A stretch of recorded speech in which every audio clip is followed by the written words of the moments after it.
Bonjour à toutes et à tous. Déjà, merci beaucoup d'être là, parce que moi, c'est ma première fois en tant que speaker ici à Android Makers, donc ça me fait vraiment plaisir de voir autant de monde dans la salle. Je m'appelle Julien Bajon, je suis tech lead Android chez Pictarine. Et moi, j'ai une obsession dans la vie, c'est la sérénité. Et je vous avoue que quand je vois du boilerplate dans une code base, c'est le genre de truc qui a plutôt tendance à me rendre dingue, en fait. Moi, ce que j'ai envie, c'est que mon équipe et moi, quand on ouvre notre code base, on soit en kiff, et on kiffe coder sur notre app, quoi, en fait. Du coup, j'ai une première question pour vous. Est-ce que vous connaissez ce moment où vous êtes en train de coder votre feature tranquillement, et en fait, ça fait 39 fois que vous répétez la même chose? Chez Pictarine, on a une application Android en Kotlin, Jetpack Compose, et on respecte globalement un pattern MVI assez strict. C'est-à-dire qu'en fait, on va faire 39 features, 39 fois le même pattern. C'est-à-dire qu'on va écrire 39 écrans compose, 39 view model, 39 events, 39 states, 39 actions, 39 modules d'injection de dépendance. Bref, si on fait un petit calcul rapide, 39 x 6, ça nous fait 234 fichiers qu'on écrit à la main. Alors, si on met de côté le fait que c'est un peu chiant à écrire à la main, ça nous expose surtout à des problématiques. C'est-à-dire qu'on peut, par exemple, faire des petites dérivations de nommage. On va nommer notre state cart state d'un côté et cart UI state de l'autre, parce qu'on va plus se rappeler de comment on a fait avec nos règles de nommage. On peut aussi charger les données d'une manière dans un view model, le faire dans un autre d'une autre manière. Ou on peut tout simplement oublier un module d'injection de dépendance ou oublier d'init notre view model dedans. Et nous, on utilise Coin, et typiquement, au runtime, ça peut crasher. Et ça nous fait juste perdre du temps, et on se dit « Ah non, j'ai oublié de le faire, il faut que je le fasse. » Bref. En fait, ça nous fait perdre du temps déjà, mais pas seulement. Ça nous fait perdre du temps, et c'est aussi et surtout de la dette technique déguisée. Et moi, ça, typiquement, ça me rend pas serein, en fait. C'est pour ça que j'ai décidé de créer Feature Generator. Donc c'est juste une petite automatisation, et l'idée derrière ça, en fait, elle est plutôt simple. Là, je vous ai mis un exemple de notre code de notre view model. Il ressemble à peu près toujours à ça, c'est-à-dire que on va avoir un state qu'on expose à notre compose via un mutable state flow, et on va réceptionner les events qui viennent de notre vue compose via une fonction onEvent, et ensuite on traite les événements dans le view model, donc un pattern MVI assez classique, on va dire. On pourrait le faire de différentes manières, mais ça c'est un peu notre squelette de base de toutes nos features. Et donc là, on voit, en fait, on en a juste fait une string interpolation, et en fait, c'est super simple à lire. N'importe quel dev qui arrive dans l'équipe, il peut lire ça, et il va tout de suite comprendre quel est notre template de view model global, et donc le squelette est tout de suite prédéfini. Donc au final, c'est juste un template, en fait. Et ça, on a décidé de le mettre, du coup, dans un plugin Gradle en composite build. Pourquoi on a choisi ça? Parce que, pareil, en fait, nous, ce qu'on veut, c'est la simplicité. Et un plugin Gradle en composite build, c'est super simple à mettre en place. C'est juste 2 petites lignes de config. Et en fait, c'est directement intégré à la code base. On n'a pas à se taper un plugin Gradle à configurer qui est super chiant pour ceux qui connaissent. Et ça marche directement. C'est-à-dire qu'en fait, n'importe quel dev qui arrive, il a juste à cloner le projet. Et il a déjà le plugin qui est intégré dedans. Et il n'a pas à se prendre la tête, il peut l'utiliser directement, en fait. Ce plugin-là, on a 2 façons de l'utiliser pour le moment, et il sera potentiellement extensible avec d'autres features par la suite. La première façon, c'est avec un --module. En gros, ça nous permet de générer une nouvelle feature dans un Gradle, dans un module Gradle autonome à cette feature. Parce que nous, on a une architecture assez modulaire, parce qu'en fait, chez Pictarine, on a une seule code base, mais on a plusieurs applis sur les stores, parce qu'on a plusieurs partenaires. Et donc on essaie d'avoir quelque chose d'assez modulaire pour pouvoir adapter, si on veut mettre une feature sur une application et pas la mettre sur une autre, on est capable de le faire assez facilement en ayant une architecture modulaire. Et donc voilà, donc cette option-là va nous permettre de créer une feature dans un module Gradle dédié. Mais on a quand même gardé la flexibilité avec une option d'utiliser le plugin avec --pass qui nous permet quand même de générer une feature dans un module qui existe déjà. Et donc ça nous permettra de garder cette flexibilité-là. Finalement, le résultat, en une commande, on a tous nos fichiers qui sont générés super rapidement. On a écrit 0 code à la main, donc 0 copier-coller, et on est sûr d'être 100% conforme à nos conventions. finalement, en fait, on retrouve la sérénité.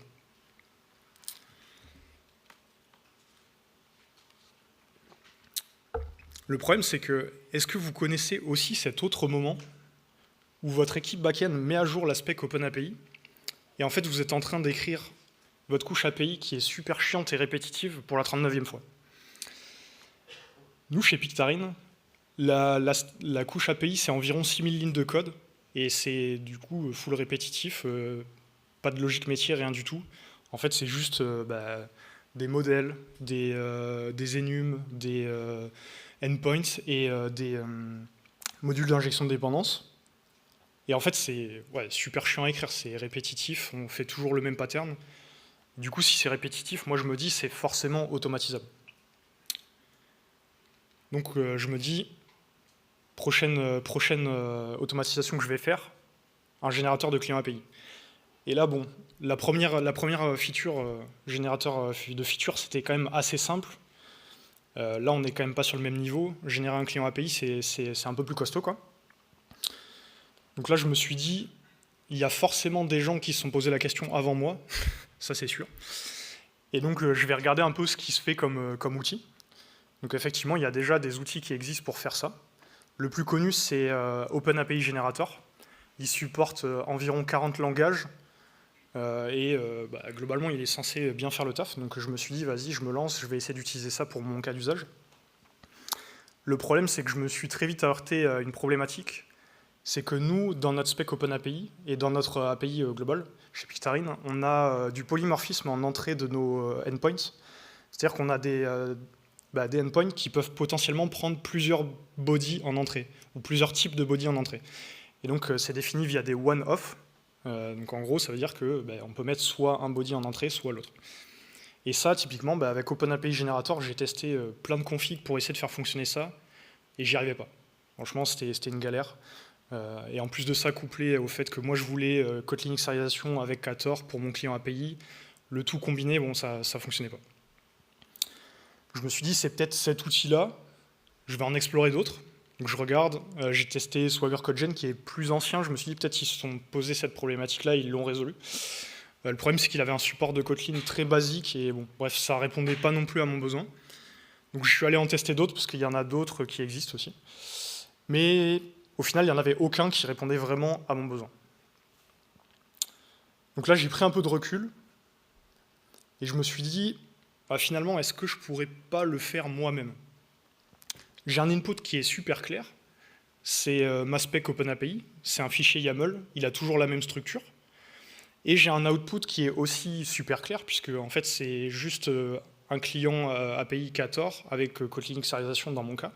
Donc moi, j'ai pas besoin d'avoir un outil qui supporte 40 langages, je veux juste qu'il réponde à mon cas d'usage et qui gère bien justement le polymorphisme, etc. Donc là, je me dis, bon, j'ai un input clair, j'ai un output clair, faire ce qu'il y a au milieu, ça doit pas être infaisable, et donc je me lance. Donc première étape, parser la spec. Pour ça, j'ai utilisé une librairie qui s'appelle SnakeYAML, qui me permet juste de faciliter la lecture du fichier YAML, parce que sinon c'est un peu fastidieux à faire à la main, quoi. Ensuite, j'ai appliqué une couche de regroupement pour avoir pas mon code généré en brut à l'arrache dans un même dossier, quoi. Donc j'ai essayé de faire des logiques par domain model, quoi. Et donc pour ça, je me suis basé sur les tags que j'ai dans ma spec OpenAPI pour regrouper les choses de manière un minimum intelligente, quoi. Et que mon code final généré soit un peu lisible, quoi. Et dernière étape, je vais générer mes classes Kotlin avec une librairie qui s'appelle Kotlin Poet. Donc ça, pour ceux qui ont déjà généré des classes de manière un peu dynamique, c'est un peu le standard. Contrairement à la première automatisation où on faisait de la string interpolation, là on ne peut pas se permettre de faire ça, on a besoin d'avoir quelque chose de plus dynamique, et donc cette librairie typiquement permet de faire ça et fait carrément le café. Donc si on rentre un peu dans le détail de ces différentes étapes, première étape, parser la spec. Donc là je vous ai mis un petit exemple, un extrait de notre spec OpenAPI justement. Donc on a un objet order.dto dans notre spec, donc qui est un objet de notre passage de commande dans notre application. Et on voit qu'il a différentes properties dans la spec YAML. Et en fait, la première étape, ça va être de transformer ça en un arbre Kotlin typé qu'on pourra par la suite réexploiter pour générer nos vraies classes Kotlin. Donc là, on va voir, on retrouve bien justement notre schéma order.dto et qui va avoir toutes ces properties qui vont être mappées, donc comme ID avec le type associé, donc string type. Donc finalement, en sortie de cette étape-là, on va se retrouver avec nos environ 7000 lignes de code qu'on a dans notre spec, avec un arbre Kotlin totalement typé qu'on pourra ensuite réexploiter pour générer nos vraies classes Kotlin.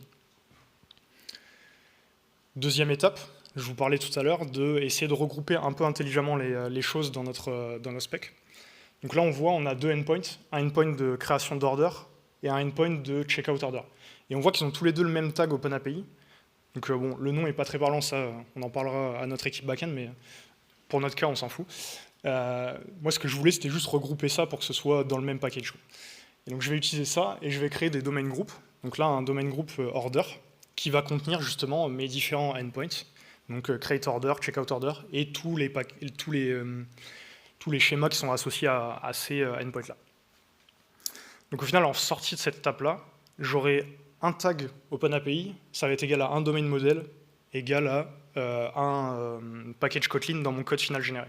Ce qui fait que j'aurai quelque chose d'un minimum structuré et qui sera quand même lisible à la fin, une fois le code généré, quoi. Là, on arrive sur l'étape qui nous intéresse. Après, c'est la génération des classes. Donc là, on retrouve notre arbre Kotlin typé qu'on avait tout à l'heure. Donc avec on retrouve même notre exemple order.dto avec toutes les properties qu'on avait mappées. Et en fait, ça, à l'aide de Kotlin Poet, justement, on va générer les vraies classes Kotlin. Donc là, on voit notre order.dto, ça va devenir une data class order.dto. Et toutes les properties, donc on retrouve notre ID qui va être typé en string. Voilà, tout simplement. Et à cette étape-là, on va aussi en profiter pour rajouter nos annotations Kotlin Serialization qui nous permettront d'avoir notre client API qui fonctionne correctement avec la serialisation Kotlin X directement. Donc ça, c'est gratuit, on le fait à cette étape-là. Vu que moi, j'ai pas besoin que ça supporte Moshi, etc. Je veux juste que ça supporte Kotlin Serialization pour mon besoin. Donc au final, là, on va avoir tous nos schémas qui vont être générés et ça va être des data classes ou des enums, etc. en fonction du type d'objet dont on a besoin, quoi. Ensuite, ce qui nous intéresse le plus, c'était un peu la spécificité qu'on avait dans notre spec, c'est qu'en entrée, on a du polymorphisme. Donc là, on voit notre endpoint create order. Son request body, c'est un one-off de deux bodies. C'est-à-dire qu'on peut passer à ce endpoint-là soit un body de type home delivery, soit un body de type pickup. Et ça, typiquement, ça posait problème avec le OpenAPI Generator ou d'autres générateurs. Et moi, comment j'ai fait pour gérer ça? En fait, j'ai juste créé des one-off groups. Donc là, on voit, je crée un one-off group qui s'appelle create order body. Et en fait, je vais lui mettre la liste de tous les bodies possibles pour ce one-off group. Et ce qui fait qu'en fait, quand je vais générer mes classes Kotlin avec Kotlin Poet, en fait, je vais juste pouvoir faire ce one-off group, ça va être une CIL d'interface, create order body, et tous les bodies, ils vont hériter de cette CIL d'interface, ce qui fait qu'après, j'aurai du Kotlin type safe, et je pourrai, en entrée de mon endpoint, passer n'importe quel body, et ça fonctionnera directement dans mon code Kotlin. Donc finalement, en sortie de ça, j'aurai un one-off qui va correspondre à une CIL interface et qui sera utilisé directement dans le code final. Enfin, les endpoints. Pareil, là, on retrouve notre arbre Kotlin typé qui sort de ce qu'on avait après le parsing de la spec. Donc, on a notre endpoint create order. Et donc, on retrouve justement notre request body qui prend un one-off avec les différentes bodies possibles. Et quand on va passer à Kotlin Poet et générer nos classes Kotlin, donc là, on va générer une interface et son implémentation en utilisant un client Ktor. Parce que moi, je veux seulement que ça utilise Ktor, comme je vous disais tout à l'heure, et Kotlin Serialization. Et en fait, on voit que ça prend en entrée justement le fameux create order body, qui est la CIL d'interface que j'avais générée à l'étape précédente. Et donc, ça me permettra d'appeler directement cette interface-là dans mon code pour l'utiliser, et ça fonctionnera directement. Donc là, on peut voir que notre client, on utilise un safe API request. Ça, c'est juste une petite utile qu'on a, nous, de notre côté, pour faire notre gestion d'erreurs. C'est pas généré automatiquement, c'est juste une classe utils. Et par contre, tout le code qu'il y a ici est généré automatiquement. Donc finalement, en sortie de cette étape-là, on va se retrouver avec un endpoint qui vient de notre spec, qui va être une interface et son implémentation qu'on pourra nous réutiliser directement dans notre code. Donc dans nos repos ou dans nos view modèles directement en fonction de nos patterns. Et finalement, le résultat, c'est que on a juste à mettre à jour notre spec OpenAPI. Et en fait, à chaque fois qu'on va build notre application, toutes les classes vont être générées automatiquement. Et on n'a pas de ligne de code à écrire à la main. Et on est sûr d'être tout le temps 100% fidèle à notre spec et de jamais faire d'erreur. Et le gros avantage de ça, c'est que en fait, c'est juste ça tourne automatiquement. Et nous, en tant que dev, on ne se prend plus la tête, on ne fait plus la couche API. Et juste on l'utilise, quoi. Et ça nous rend serein, clairement. Moi, qu'est-ce que je retiens de tout ça? La première chose, c'est que les outils génériques, ce n'est pas forcément toujours la réponse à tout. Là, on a pu le voir justement avec l'API Generator. OpenAPI Generator, c'est un truc qui supporte 40 langages, etc. Il est super générique, mais au final, il ne répondait pas à mon besoin parce que j'avais besoin de faire du polymorphisme et ça ne fonctionnait pas.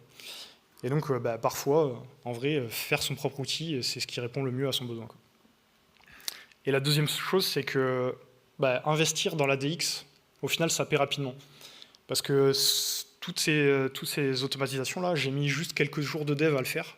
En plus, maintenant, sur ce genre d'outils, avec de l'IA, vous pouvez aller super vite pour itérer et au moins tester ce que vous voulez faire, quoi. Et donc, ouais, en vrai, quelques jours de dev, et après, ça tourne automatiquement, et vous êtes juste serein, en fait. Vous vous occupez plus de cette partie-là de votre code, tout est automatique, et vous êtes sûr que c'est 100% conforme tout le temps, 100% déterminisme, et ça, clairement, la sérénité, on aime. Donc finalement, si vous devez retenir une chose de cette présentation, ce serait automatiser ce qui est stable et répétitif, et garder la main sur ce qui est métier et variable. Merci.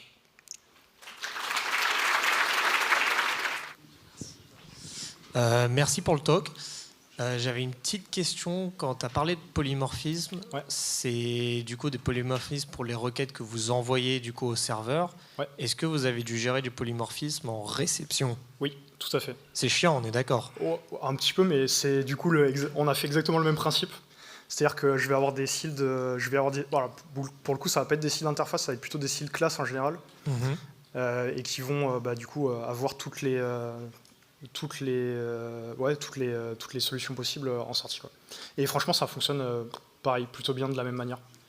Ok, parce que du coup, nous, on avait déjà essayé de faire un truc comme ça, et la problématique qu'on avait, c'est que tu es obligé de regarder le body que tu reçois pour savoir comment tu vas le mapper dans la bonne classe. Ouais.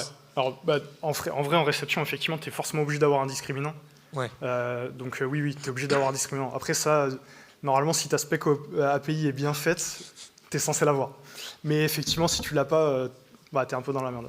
Ok, très bien, ça confirme ce que je pensais. Merci. Yes.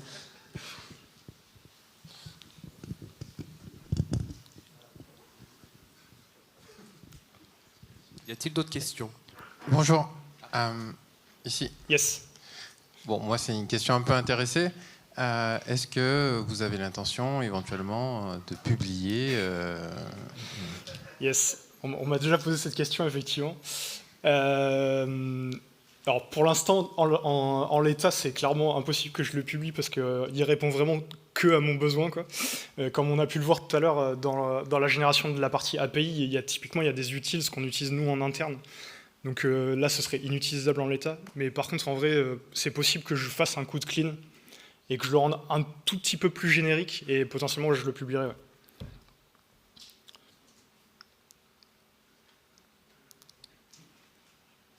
D'autres questions? Merci Julien. C'est good. Merci à tous.